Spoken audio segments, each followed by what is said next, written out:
I'm a really big fan of a lot of storytelling media, such as computer games, books, novels, comics, and I've always wanted to contribute to that. Originally, I wanted to work as a what I call a creative developer for computer games, because I think that's a really interesting way of telling an interactive story. You can put your story down and then work with other people to make whoever purchases it or reads it or views it somehow connect with the characters in the story because they're taking part themselves. But when I started pitching for these jobs, they'll come back to me and say they need a portfolio. So the easy way to get a portfolio is to start writing. What has been the most enjoyable part of the creative process of writing? What's been the most frustrating part? The most enjoyable is just having the freedom to write whatever you want to write.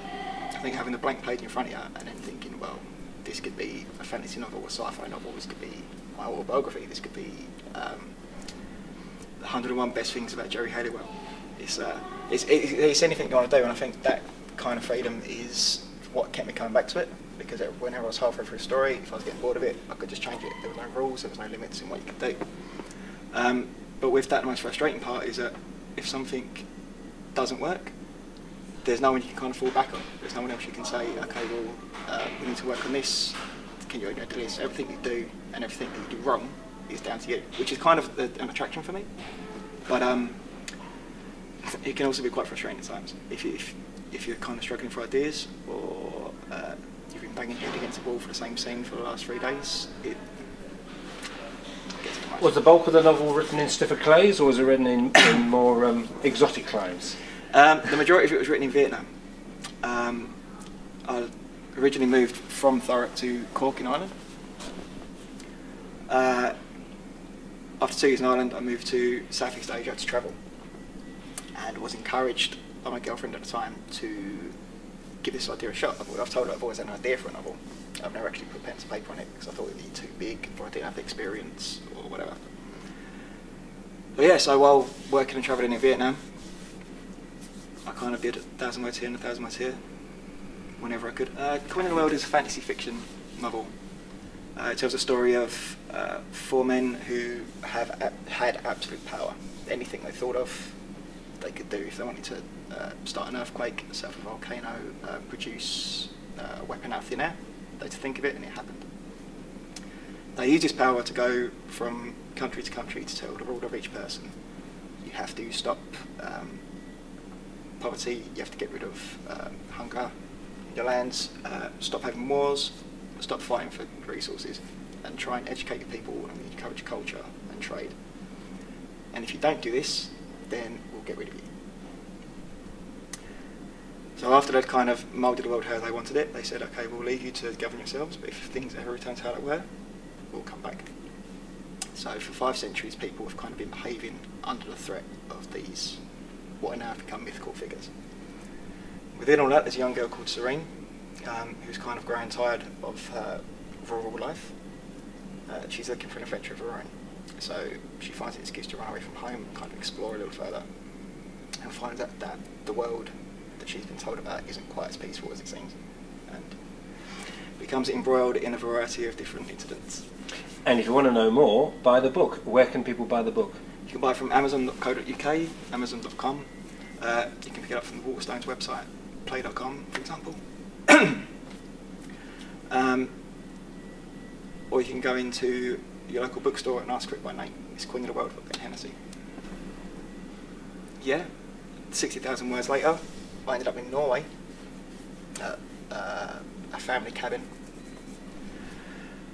and no internet, no television. The nearest shop was 40 minutes by boat. So lots of free time, lots of opportunities to just kind of get it done.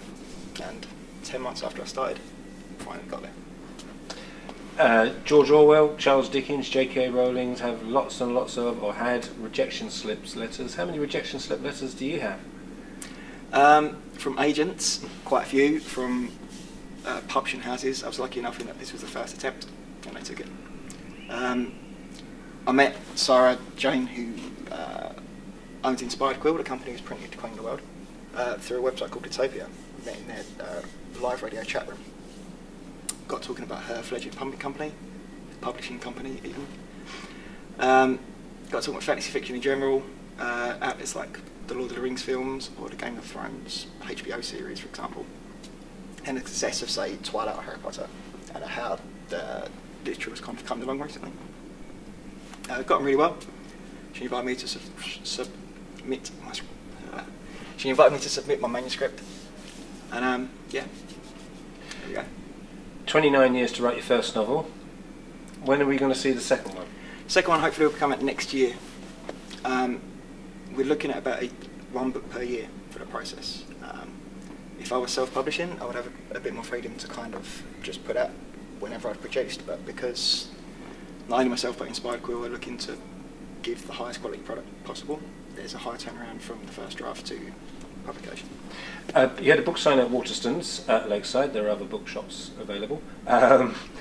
Good feedback there? Yeah, it went really well.